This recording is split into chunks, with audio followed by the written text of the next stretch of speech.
Nobody tells you that winning can feel exactly like losing. I was making more money than I ever had. Clients were coming in. Things were moving.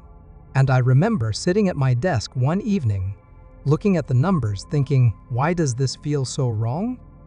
I was exhausted in a way that rest was not fixing. I was making decisions faster than I could think them through. And the business that I had worked so hard to build was starting to feel like something that owned me rather than something I owned. Nothing had gone wrong on paper. Everything had gone wrong in practice. It took me a while to name what had actually happened. I had scaled past the capacity of my own system, and the growth that looked like success from the outside was quietly dismantling the flexibility that made the whole thing work in the first place. That is what we are talking about today. Not whether to grow, but what growth actually costs when you do it without the right foundation underneath it, and why the operators who build something that lasts are almost never the ones who scale the fastest. I want to start with something that changed how I think about this entirely. Most people treat their business like a volume dial. The assumption is that if something works at a small scale, you turn it up and it works at a bigger scale. Same thing, just more of it. But that is not how systems work. Systems work like structures. And a structure has a load it was designed to carry. Push it past that load, and it does not just perform worse. It starts failing in ways you did not anticipate, in places you were not watching, at moments when you can least afford it. I had a system that worked beautifully at a certain level. It was lean, it was responsive. I knew exactly what was happening inside it at any given moment. And then I grew into a size that the system was never designed for. And instead of rebuilding the system first, I just kept pushing. The cracks were subtle at first. A client experience that was not quite what it should have been. A delivery that took longer than I promised. A decision I made reactively that I would have made very differently if I had time to think. And then the cracks got louder. Here is what I wish I had understood earlier. Every system has what I now call a load threshold. It is the point beyond which the system cannot maintain its own standards. Below that point, everything runs the way it is supposed to. Above it, you are no longer running the system. The system is running you. And the dangerous thing about crossing that threshold is that you usually do not feel it happen in real time.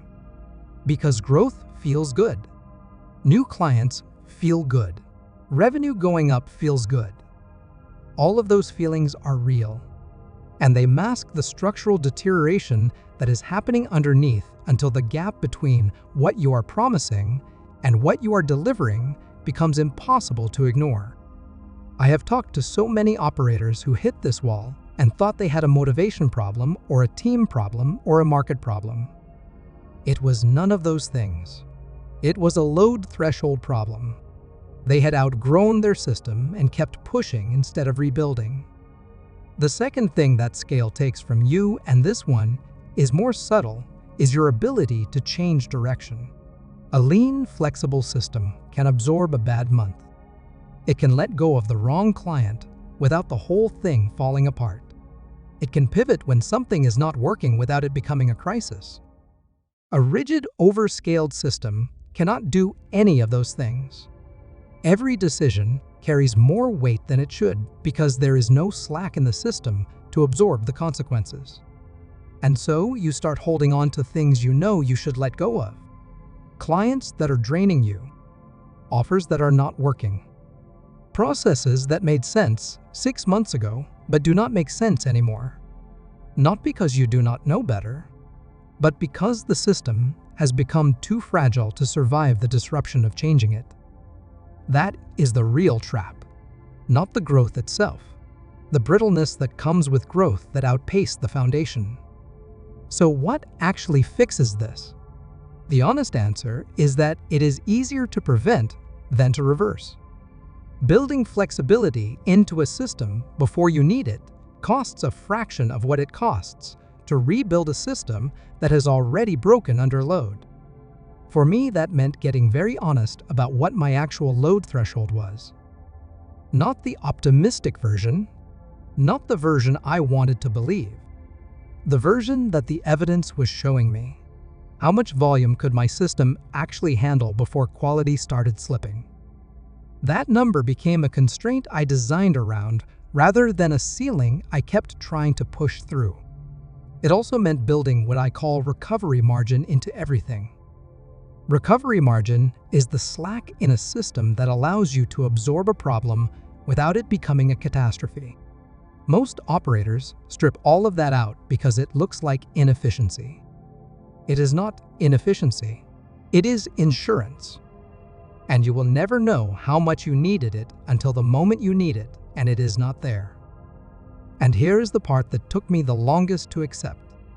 The flexibility I lost was not just operational, it was psychological. When your system has no slack in it, your thinking has no slack in it either. Every decision feels urgent. Every problem feels like a crisis. You stop being strategic and start being reactive. And reactive founders make expensive mistakes.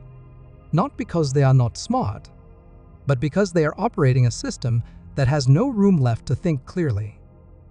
The operators I respect most are not the ones who scaled the fastest. They are the ones who scaled in a way that gave them more freedom as they grew, not less. That is the goal. Not just bigger, better, more capable, more resilient, more yours. That is what I am building toward. And if you have been following this series from the beginning, you already know that every piece of this connects. If today is your first video, go back to episode 1. It will change how you see everything we are talking about here. Subscribe, because tomorrow we go further. I will see you then.